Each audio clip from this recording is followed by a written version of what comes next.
दोस्तों, हम रोज़ एक नए टॉपिक के साथ आते हैं और उसके बारे में जानकारी देते हैं और मानते हैं और आपको, हमारे लिसनर्स को उसके बारे में एजुकेट करने की कोशिश करते हैं, उसकी अधिक से अधिक जानकारी देने की कोशिश करते हैं ताकि वो उसके बारे में उससे पहले ही बच सके, अगर उसको कोई बीमारी है तो उसका इलाज करा सके। और ऐसे ही आज भी हम एक टॉपिक लेके आए हैं जिसका नाम है ऑटो इम्यून डिजीजेस। डॉक्टर, सबसे पहले तो ये ऑटो इम्यून डिजीजेस होते क्या हैं? ऑटो इम्यून सिस्टम होता क्या है ये? इम्यून सिस्टम आपने लेमैन तो समझता है जी कि ये हमें बीमारी से बचाने वाला सिस्टम है। जी। तो हमारा इम्यून सिस्टम एक ऐसा नेटवर्क है हमारे बॉडी टिश्यूज और ऑर्गन्स का जो कि हमें डिफेंड करता है बहुत से इन्वेडर्स से। ये इन्वेडर वायरस भी हो सकते हैं, बैक्टीरियाज भी हो सकते हैं, या किन्हीं अन्य फॉर्म में कोई भी बीमारी या फॉरेन एजेंट्स हो सकते हैं जो कि बीमारी करते हैं।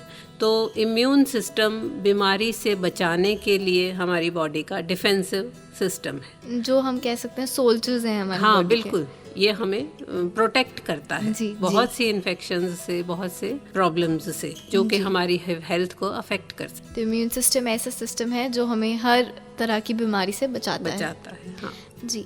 तो मैम, कौन कौन से डिजीज आते हैं ये ऑटो इम्यून सिस्टम के अंदर? हाँ, ऑटो इम्यून डिसऑर्डर्स हम कह सकते हैं कि जब ये नॉर्मल जो हमारा डिफेंस मैकेनिज्म है वो गड़बड़ा जाता है, मतलब या तो वो ओवर एक्टिव हो जाता है जी। या वो लेस एक्टिव हो जाता है, अंडर एक्टिव हो जाता है। तो जब ये ओवर एक्टिव होता है तब हम इसे ऑटो इम्यून डिजीजेस कहते हैं। जी। यानी इसमें हमारा इम्यून सिस्टम हमारे खुद के सेल्स के अगेंस्ट अटैक करता है, हमारे हेल्दी टिश्यूज को डिस्ट्रॉय करता है। इसे हम ऑटो इम्यून, ऑटो का मतलब सेल्फ, हमारा खुद का इम्यून सिस्टम, मतलब हमारा इम्यून सिस्टम खुद ही हमारी बॉडी का दुश्मन बन जाता है।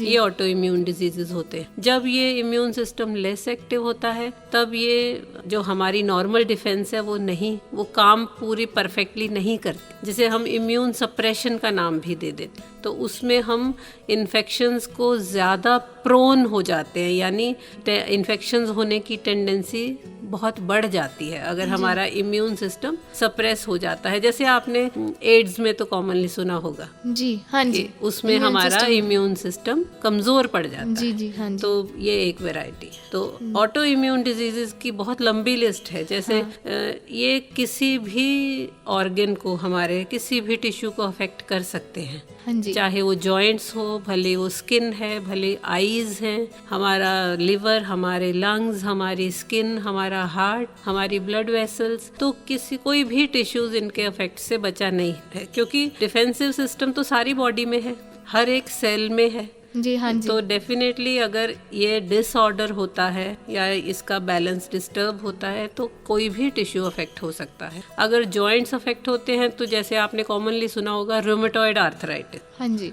ये एक कॉमन ऑटो इम्यून प्रॉब्लम है जिसमें हमारे जॉइंट्स इन्फ्लेम्ड हो जाते हैं और बहुत समय ये प्रॉब्लम चलती रहने पे हमारे जॉइंट्स का डिरेंजमेंट हो जाता है, यानी डिफॉर्मिटीज आ जाती हैं, टेढ़े मेढ़े हो जाते हैं जॉइंट्स, स्ट्रक्चरल चेंजेस आ जाते हैं उनमें। ऐसे ही अगर स्किन अफेक्ट, एक एग्जांपल मैंने आपको जॉइंट्स का ये बताया, और अन्य कई ऑटो इम्यून डिजीजेस हैं जो कि आपस में मिक्स अप होते हैं, जो कंफ्यूज करते हैं। जी, जिस भी बॉडी पार्ट को इफेक्ट कर दे तो वहाँ पे बिल्कुल वहाँ वो जनरल सिम्टम्स तो वही होते हैं कि इन्फ्लेमेशन आएगी, फीवर होगा, इलनेस की फीलिंग आएगी, तो ये जनरल सिम्टम्स होते हैं। बाकी जो भी टिश्यू इन्वॉल्व होगा उससे रिलेटेड कंप्लेंट्स आती हैं। तो अगर स्किन इन्वॉल्व होगी तो आपने सुना होगा एक डिजीज सोरियासिस। जी हाँ जी, सोरियासिस भी एक kind of auto immune disease है। ऐसे ही सुना होगा विटिलिगो, जिसे हम ल्यूकोडर्मा या फुलवेरी भी कहते हैं। जी हाँ जी, ये भी एक kind of auto immune diseases है। ऐसे ही अगर और हमारे ब्लड वेसल्स इन्वॉल्व होती हैं तो वैस्कुलाइटिस एक प्रॉब्लम है। अगर थायराइड ग्लैंड अफेक्ट होता है तो ग्रेव्स डिजीज एक कंडीशन है जिसमें थायराइड ग्लैंड ओवर एक्टिव हो जाता है। ये ऑटो इम्यून सिस्टम की वजह से, एक्टिवेट होने की वजह से ऐसा स्टिमुलस प्रोड्यूस होता है कि हमारा थायराइड ग्लैंड ओवर एक्टिव हो जाता है। इससे उसकी एक्टिविटी बढ़ने से ग्रेव्स डिजीज कंडीशन आती है। ऐसा ही एक प्रॉब्लम आती है जब ऑटो इम्यून डिजीज की वजह से थायराइड के सेल्स हैं वो डिस्ट्रॉय हो जाते हैं जी, तो उसकी एक्टिविटी उसमें रिड्यूस हो जाती है, जिसे हम हाशीमोटो थायराइडाइटिस कहते हैं। जी। तो क्या कंडीशन पैदा होगी ये डिपेंड करता है कि किस ऑर्गन की इन्वॉल्वमेंट होगी। जी। ऐसे ना जाने कितनी लंबी लिस्ट है ऑटो इम्यून डिजीजेस की, जिनमें एक सजोग्रेन्स सिंड्रोम है, ऐसे ही पर्निशियस अनीमिया एक प्रॉब्लम है, रिएक्टिव आर्थराइटिस एक कंडीशन है, और स्क्लीरोडर्मा मल्टीपल स्क्लेरोसिस ये भी एक प्रॉब्लम है। ऐसे ना जाने कितनी लंबी लिस्ट है ऑटो इम्यून डिजीज। हर पार्ट के लिए बहुत सारे डिजीज हो सकते हैं, कॉम्प्लेक्स भी हो सकते हैं, सिंपल भी हो सकते हैं, पर जनरल सिम्टम्स सेम रहते हैं। जैसे कि आपने बताया कि फीवर हो जाता है, फीवर होगा, इन्फ्लेमेशन के साइन होंगे, दर्दें होंगी, रैश हो जाएगा स्किन पे। तो ये कॉमन सिम्टम्स हर ऑटो इम्यून डिजीज में प्रेवलेंट होते हैं। जैसे आपने बहुत सारे इसमें डिजीजेस आते हैं, क्या ये कम्युनिकेबल होते हैं, दूसरे को ट्रांसफर हो सकते हैं? ऐसे ये कम्युनिकेबल डिजीजेस नहीं है जी। हाँ, इनका हेरिडिटरी हिस्ट्री या हेरिडिटरी में इसका डेफिनेटली एक रोल है कि फ्रॉम जनरेशन टू जनरेशन ये पाए जाते हैं कि क्योंकि मेनली तो इनका रीजन वही होता है ना, इम्यून सिस्टम के कारण ही होते हैं। तो इनका जेनेटिक रोल है, ना कि कम्युनिकेबल। तो अगर मदर को है तो बच्चे को हो सकते हैं। टेंडेंसी ज्यादा होती है बच्चों में। कुछ डिजीजेस हैं जो कि हेरिडिटरी ट्रांसमिट होते हैं, जैसे रूमेटॉइड आर्थराइटिस है जी, ऐसे ही जैसे थायराइड प्रॉब्लम्स हैं। ज़रूरी नहीं है कि हेरिडिटी ही एक रोल हो, बाकी और कई कारण भी होते हैं ऑटो इम्यून डिजीजेस के। कोई एनवायरमेंटल इफेक्ट है, जैसे रेडिएशंस का एक्सपोजर, हाँ जी, उससे भी कई बार ऑटो इम्यून डिजीजेस ट्रिगर हो जाते हैं, या फिर किसी किन्हीं खास इन्फेक्शंस की वजह से कोई वायरस इन्फेक्शन, जैसे मैंने आपको एड्स का ही वो भी एक वायरल इन्फेक्शन है। जी। तो डेफिनेटली कई फैक्टर्स होते हैं जो, पर फिर भी ये कम्युनिकेबल नहीं है जी, हेरिडिटरी को छोड़ के। जी, तो इसका जो एक हेरिडिटरी रीजन है जो ये होता है, ऑटोइम्यून सिस्टम ओवर एक्टिव कैसे हो जाता है? ये अननोन है, ये कारण ही तो किसी को पता नहीं है जी कि क्यों। ये सिर्फ थियरीज हैं कि शायद किसी वायरस से ट्रिगर हो गया या किसी रेडिएशन से ट्रिगर हो गया हमारा इम्यून सिस्टम, वो क्यों ओवर एक्टिव हो गया या वो क्यों लेस एक्टिव हो गया, इसको कुछ भी डेफिनेट कॉज कोई भी नहीं प्रिडिक्ट कर पाए। जी, तो हेरिडिटरी ज़्यादा रिस्क होता है क्योंकि और रिस्क हमें कॉजेस पता नहीं, तो हेरिडिटरी हम इसको डेफिनेटली जी। जैसे आपने बताया कि मदर से बच्चे को या पेरेंट्स से बच्चे को हो सकता है, तो कैसे एक इंसान खुद को बचा सकता है इन डिजीजेस से? यही तो इसमें एक प्रॉब्लम है कि इसकी कोई भी नोन प्रिवेंशन नहीं है जी। हम इसे प्रिवेंट नहीं कर सकते क्योंकि कोई कॉज ही नहीं पता हमें जी। बस हम जनरली पेशेंट को सजेस्ट करते हैं या एडवाइस करते हैं कि आप अपना हेल्दी लाइफस्टाइल रखें जी, बैलेंस्ड डाइट लें, जो जनरल इंस्ट्रक्शंस हैं जी। एक हेल्दी एक्सरसाइज का रूटीन रखें, अपनी लाइफ स्ट्रेस फ्री रखें जी। तो ये कुछ ही चीज़ें हैं जो शायद हेल्थ को मेंटेन करने के लिए, हमारी इम्यूनिटी को बढ़ाने के लिए हेल्पफुल हों, उसे बैलेंस में रखने के लिए। बाकी कोई नॉन प्रिवेंशन नहीं, क्योंकि कॉजेज इसके पता नहीं, तो कॉजेज को रोकने के लिए भी प्रिवेंशन। तो डॉक्टर आप कह रहे थे ना कि आप पेशेंट्स को एडवाइस करते हो कि ये चीज़ें करनी चाहिए, उसको आप डिटेल में बताएं। डेफिनेटली जब हम बैलेंस्ड डाइट कहते हैं तो वो ऑलमोस्ट हर डिजीज कंडीशन में हम जब किसी भी डिजीज की प्रिवेंशन के बारे में बात करते हैं तो बैलेंस डाइट का नाम आता ही है कि उसमें सही मात्रा में सभी न्यूट्रिएंट्स इनकॉर्पोरेटेड हों सही अमाउंट में, ताकि जो भी रिक्वायरमेंट है बॉडी की वो फुलफिल हो सके, किसी भी न्यूट्रिएंट की डेफिशिएंसी ना हो। जैसे एक कंडीशन है ऑटोइम्यून डिजीजेस में पर्निशियस अनीमिया। पर्निशियस अनीमिया में विटामिन B12 की डेफिशिएंसी हो जाती है, इसी वजह से वो सेल्स बॉडी के जो B12 को यूटिलाइज करते हैं वो नहीं काम करते या वो एंजाइम नहीं एबल होता। तो ऐसे केसेस में हम लोग अगर डाइट में सही मात्रा में B12 न्यूट्रिएंट लेते रहें तो डेफिनेटली हम उसके बहुत सी कॉम्प्लिकेशन से, बहुत सी प्रॉब्लम्स से बच जाएंगे। तो बैलेंस्ड डाइट एक बहुत इफ़ेक्टिव मेथड है हेल्थ मेंटेन करने का और बहुत सी प्रॉब्लम्स से बचने का। जी। क्योंकि आप समझती होंगी कि हमारा ऑटो इम्यून डिजीजेज एक टिश्यूज और सेल का नेटवर्क है। जी। हमारा इम्यून सिस्टम हाँ जी। एक टिश्यूज का और बॉडीज का नेटवर्क है, जो कि कुछ ऐसे सेल्स प्रोड्यूस करता है जो कि डिफेंसिव सेल्स होते हैं, जैसे T cells, B cells, macrophages. ये सब हमारे सोल्जर्स हैं जो कि हमारी बॉडी को प्रोटेक्ट करते हैं। तो आप खुद ही जानती हैं कि कोई भी सेल की एक्टिविटी डिपेंड करती है उसकी न्यूट्रिशन पे। जी जी। अगर सही न्यूट्रिशन रहेगा, भले वो माइक्रो न्यूट्रिएंट्स है, भले वो मैक्रो न्यूट्रिएंट्स हैं, तो न्यूट्रिशन ही की टू हेल्थ है। जी जी। बेस्ट पार्ट ऑफ हमारा प्रिवेंशन डाइट ही है। तो डाइट के रोल को हम लोग इग्नोर नहीं कर सकते। जी। दूसरा आता है हेल्दी लाइफस्टाइल, यानी एक हमें मॉडरेट एक्सरसाइज जरूर रखनी चाहिए अपने लाइफ में। सेडेंटरी लाइफस्टाइल को हमें अवॉइड करना चाहिए, जो कि बहुत कम हो गया आजकल। जो कि आजकल बहुत कम है हेल्दी लाइफस्टाइल। लोगों के पास इतना समय ही नहीं है कि एक रेगुलर एक्सरसाइज के लिए समय निकाल पाएं। पर फिर भी अब तो बहुत से मेथड्स इवॉल्व हो रहे हैं कि आप वर्क प्लेस पे कैसे बैठे बैठे एक्सरसाइज कर लो, कैसे बीच में ब्रेक टाइम लेके थोड़ी बहुत एक्सरसाइज कर लो, ताकि आपका एक हेल्दी लाइफस्टाइल रहे। जी।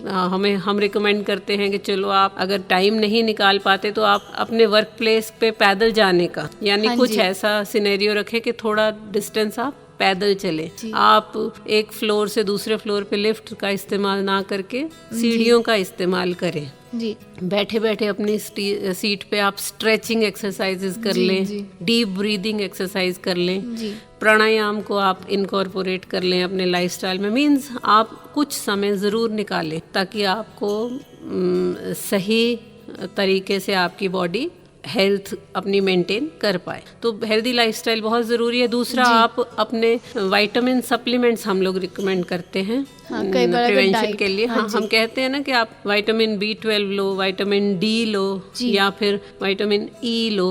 तो ये विटामिन सप्लीमेंट्स किसी समय पे बहुत ज़रूरी हो जाते हैं, जो हमें बहुत सारी प्रॉब्लम्स से हमें मेडिसिन्स लेने की ज़रूरत नहीं पड़ती है। जैसे कुछ डेफिनेट एज पे एल्डरली पीपल को मल्टी विटामिन्स रिकमेंड करते हैं। तो उनका रोल भी यही है कि हमारा डाइट पूरी तरह से बैलेंस्ड हो जाए। जो न्यूट्रिएंट्स हम, जैसे वेजिटेरियन पीपल की डाइट में विटामिन D कम होता है, विटामिन B12 कम होता है, तो उनको रिकमेंड करते हैं कि आप सप्लीमेंट्स लो ताकि उनकी डेफिशिएंसी पूरी हो और हेल्थ मेंटेन, हमारा इम्यून सिस्टम ठीक तरीके से काम करे। और सबसे इम्पोर्टेंट है स्ट्रेस फ्री रहना। जी। अपनी पीसफुल लाइफ और स्ट्रेस फ्री लाइफ मेंटेन करना, क्योंकि स्ट्रेस देखा गया है कि बहुत इम्पोर्टेंट फैक्टर है। ये की टू मैनी डिजीजेस है। बहुत से बीमारियों की वजह स्ट्रेस से शुरू होती है। जी। भले ही वो हाइपरटेंशन हो, भले ही वो डायबिटीज़ हो, भले ही वो और लाइफस्टाइल डिसऑर्डर्स हो। तो स्ट्रेस ख़त्म करना या फिर स्ट्रेस को मॉडरेट करना अपनी लाइफ में। हम सर्कमस्टांसेस तो चेंज नहीं कर सकते लाइफ में, जी, हाँ जी। पर स्ट्रेस को हमें मॉडिफाई करना कि कैसे हर सिचुएशन में हम स्टेबल रहें, हम स्ट्रेस फ्री कैसे हर सिचुएशन में रहें। ये आर्ट या तो हम योग मेडिटेशन से सीख सकते हैं, या फिर कोई भी टेक्निक मेडिटेशन की, चाहे वो डीप ब्रीदिंग हो, भले ही वो कोई भी ध्यान क्रिया, जो भी आपको अपील करती, उससे आप हर स्ट्रेस को मैनेज कर सकते हैं। मैं तो यही रिकमेंड करूंगी कि आप अगर ये हेल्दी लाइफस्टाइल रखते हैं तो आप डेफिनेटली बहुत सी हेल्थ प्रॉब्लम से बच सकते हैं। जी। तो सबसे पहले तो डाइट है, अगर क्योंकि न्यूट्रिशन, इम्यून सिस्टम हमारा, कोई भी सेल हमारा जो काम नहीं कर रहा, अगर हम उसको प्रॉपर न्यूट्रिशन दे देंगे तो वो काम करना, बेहतर काम करेगा और पहले से अच्छा काम करेगा। तो और बाकी सब चीज़ें भी, जैसे अपने लाइफस्टाइल चेंज करने का बोला है, तो अब मैम ने बहुत अच्छे चीज़ें बताई कि कई बार ये लोग आजकल शिकायत करते हैं कि उनके पास बहुत सारे काम है करने को, वो नहीं टाइम निकाल पाते। बट अगर हम अपने काम में ही वो इनकॉर्पोरेट कर लें, अगर हम एक दिन कार ना लेके जाएं, एक दिन कोई व्हीकल ना लेके जाएं, साइकिल पे चले जाएं, कभी जॉगिंग करते चले जाएं, तो काफ़ी हद तक हम अपना टाइम भी यूटिलाइज कर सकते हैं और लाइफस्टाइल भी हेल्दी रख सकते हैं। बिल्कुल। तो मैम इसका ट्रीटमेंट किस प्रकार किया जाता है? जैसा मैंने आपको पहले बताया कि इसका कोई डेफिनेट कॉज नहीं है जी, इसलिए इसका प्रिवेंशन भी पॉसिबल नहीं है जी। इसका ट्रीटमेंट भी, ये जो ऑटो इम्यून डिजीजेस है इन्हें हम इनक्योरेबल डिजीजेस कहते हैं कि इनकी कोई परमानेंट क्योर नहीं है।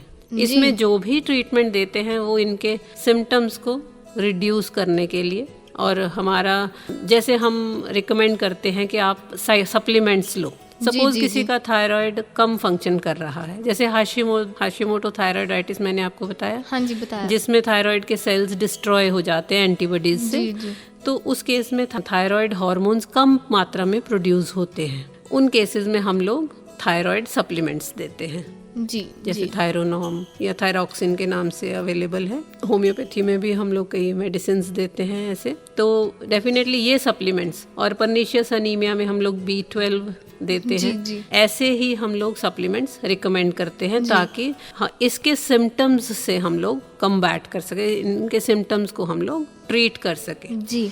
दूसरा, अगर किसी में खून की कमी हो गई है ऑटो इम्यून डिजीजेस की वजह से, जैसे परनीशियस अनीमिया जैसे आपको बताया, या बहुत सिवियर अनीमिया हो जाता है, उस केस में हम लोग ब्लड ट्रांसफ्यूजन्स देते हैं। एक लाइन ऑफ ट्रीटमेंट है कि इम्यूनोसप्रेसेंट्स। अब हमारा इम्यून सिस्टम इसमें हाइपर एक्टिव है जी, तो इसमें एक लाइन ऑफ ट्रीटमेंट है कि हम उस इम्यून सिस्टम को सप्रेस करें जी, ताकि वो इतना ओवर एक्टिव ना रहे। जैसे एक डिजीज कंडीशन मैंने आपको बताई, ग्रेव्स डिजीज, जिसमें थायराइड ग्लैंड ओवर एक्टिव हो जाता है इन एंटीबॉडीज की वजह से। उस केस में कई बार थायराइड ग्लैंड को ही सर्जिकली रिमूव करना पड़ता है, या फिर मेडिसिन से उसे इनएक्टिव करना पड़ता है, ताकि वो थायराइड ग्लैंड, थायराइड जो एक्सेस में थायराइड हार्मोन्स प्रोड्यूस कर रहा है वो ना प्रोड्यूस।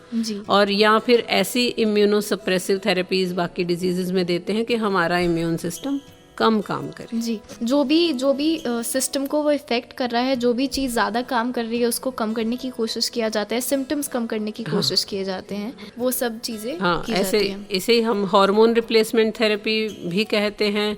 उसके बाद ये इम्यूनोसप्रेसेंट्स देते हैं जी, सप्लीमेंट्स देते हैं। मेन लाइन ऑफ ट्रीटमेंट तो सिर्फ सिम्टम्स को ही रिड्यूस करना है जी। Perfect cure autoimmune diseases में पॉसिबल नहीं है। तो अब हम जानते हैं मैम, ट्रीटमेंट की तो हमने बात कर ली, बट उससे पहले हम ये बात करनी ज़रूरी है कि क्या क्या टेस्ट होते हैं इनमें इन्वॉल्व, डायग्नोसिस कैसे किया जाता है। पेशेंट हमारे पास क्लिनिकली कुछ कंप्लेंट्स लेके आता है जी, कुछ डेफिनेट ऑर्गन्स के लोकेशन पे डिपेंड करता है।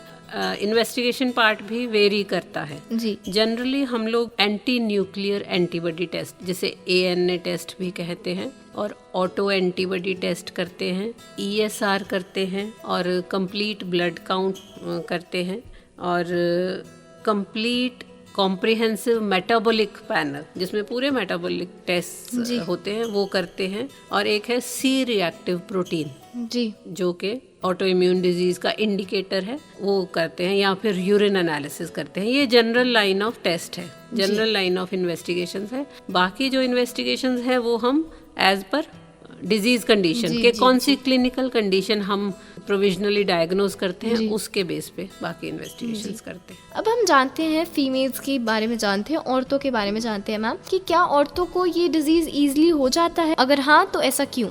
इजीली नहीं हो जाता है। ये देखा गया है कि ऑटो इम्यून डिजीजेस ज़्यादातर फीमेल में होते हैं। लगभग 75%, 75% वुमेन अफेक्टेड होती हैं एज कम्पेयर टू मैन। मतलब जितने भी केसेस हैं ऑटो इम्यून डिजीजेस के, 75% फीमेल्स अफेक्टेड होती हैं, 25% मेल। इसका कारण क्या है ये भी कुछ क्लियर नहीं है जी जी। शायद कुछ थियरीज हैं कि शायद जेनेटिक प्रीडिस्पोजिशन है, कि ये सुना गया है कि फीमेल में इम्यून सिस्टम ज़्यादा स्ट्रॉन्ग होता है जी, उनका इम्यून सिस्टम ज़्यादा एक्टिव होता है। तो शायद एक ये वजह सोची गई है कि क्योंकि उनका इम्यून सिस्टम स्ट्रॉन्ग है, तो शायद वो किसी वजह से अपने ही बॉडी टिश्यूज़ के अगेंस्ट काम करने लगता है। तो ये एक जेनेटिक थियरी बनाई गई है जी जी। या फिर ये थियरी है कि शायद सेक्स हार्मोन्स, जो सेक्स हार्मोन्स फीमेल में डोमिनेंट हैं जी, शायद कहीं ना कहीं वो कारण है ऑटो इम्यून डिजीजेस को ट्रिगर करने का जी। ये भी एक थियरी है। और एक और थियरी है कि शायद जेनेटिक ससेप्टेबिलिटी, जो कि हेरिडिटी में फैमिलीज में रन करता है, ये देखा गया है कि ये डिजीजेस फीमेल्स में ज़्यादा प्रीडोमिनेंट है। तो शायद कोई क्रोमोसोम्स जो DNA कैरी करते हैं कुछ डेफिनेट फीमेल्स में, यानी एक्स फीमेल में एक्स क्रोमोसोम्स डिपिक्ट होता है और फीमेल के लिए वाई। तो शायद ये सोचते हैं कि वो एक्स क्रोमोसोम कैरी करता है ये डिस्पोजिशन को, ये भी सोचा गया है। हाँ, ये भी देखा गया है कि प्रेगनेंसी को भी एक थ्योरी है कि शायद प्रेगनेंसी में कुछ ऐसे चेंजेस आते हैं जो कि ऑटो इम्यून डिजीजेस के लिए ज़्यादा प्री डिस्पोज करते हैं। कुछ ऐसे केमिकल चेंजेस बॉडी में आते हैं, पर डेफिनेटली कोई भी थ्योरी स्ट्रांगली नहीं कह सकते कि इस वजह से फीमेल में ऑटो इम्यून डिजीजेस ज़्यादा होते हैं। ये सब सिर्फ थ्योरीज हैं, तो सिर्फ व्यूज़ हैं, कुछ भी फिक्स्ड नहीं। तो वैसे कोई स्पेसिफिक एस्टैब्लिश्ड रीजन नहीं है? नहीं, एस्टैब्लिश्ड जब नोन कॉज ही नहीं है जी तो फिर डेफिनेटली क्यों वुमेन में क्यों ज़्यादा, ये भी नहीं पता है जी। बट जैसे कि आपने बताया कि 75% औरतों में ये होता है मैन के साथ कंपेयर करें, तो क्या इस मतलब औरतों और आदमी को अगर हम कंपेयर करें फिल्म से, तो क्या इफेक्ट किसी पे ज़्यादा होता है इसका, किसी पे कम होता है, या कुछ भी कि औरतों में ये ऑटो इम्यून से ये बीमारी ज़्यादा हो सकती है, कुछ ऐसा होता है? नहीं, ऐसा नहीं है। जैसे सिस्टेमिक ल्यूपस एरिथेमेटोसिस है जी, SLE है, ऐसे रूमेटॉइड आर्थराइटिस है जी, ये देखा गया है कि औरतों में ज़्यादा है। हाँ, इसकी इंटेंसिटी किसी फीमेल में कम होगी, किसी में ज़्यादा होगी। ये ज़रूरी नहीं है कि ये सेम इंटेंसिटी के साथ हर पेशेंट में आए जी। यही बात आती है हमारे लाइफस्टाइल। हम क्यों रिकमेंड करते हैं कि सही लाइफस्टाइल हो, स्ट्रेस फ्री लाइफस्टाइल हो, क्योंकि ये डिसाइड करता है कि आपको बीमारी किस इंटेंसिटी में आएगी। भले ही आपकी डिस्पोजिशन हो, आपकी टेंडेंसी हो कि आपको ऑटो इम्यून डिजीजेस आ सकते हैं, चाहे आपके जेनेटिक हेरिडिटरी फैक्टर की वजह से, पर अगर आपका लाइफस्टाइल सही है जी। तो इनकी इंटेंसिटी कम भी हो सकती है जी। तो मैम, जाते जाते हमारे लिसनर्स के लिए एक फाइनल मैसेज तो मैं यही कहूँगी कि ऑटो इम्यून डिजीज़ जैसा कि नाम है कि हमारा इम्यून सिस्टम हमारा ही दुश्मन है जी, तो इसे हम खुद ही ठीक कर सकते हैं। भले ये एक थियोरी है, भले ये एक सोच है, पर ये ज़रूर एक पॉजिटिव डायरेक्शन की सोच है कि हम पॉजिटिव थिंकिंग से, सही लाइफस्टाइल से, अपने आप को स्ट्रेस फ्री रख के, सही डाइट से इन बीमारियों से काफ़ी हद तक अपने आप को बचा भी सकते हैं और इन्हें मैनेज भी कर सकते हैं जी। भले ही आप सफ़र कर रहे हैं ऑटो इम्यून डिजीज़ से, आपको घबराने की ज़रूरत नहीं है कि ये इनक्योरेबल है, इसका हमारी ज़िंदगी का अंत हो गया, ऐसा कुछ नहीं है। ये सब मैनेजेबल डिजीज़ हैं, हम इन्हें सही दवाओं से और सही लाइफस्टाइल से मैनेज कर सकते हैं। जी। थैंक यू डॉक्टर, आप इतने कीमती टाइम टेबल से हमारे लिए समय निकाल के आए, हमारे लिसनर्स को इतनी अच्छी जानकारी दी। Thank you.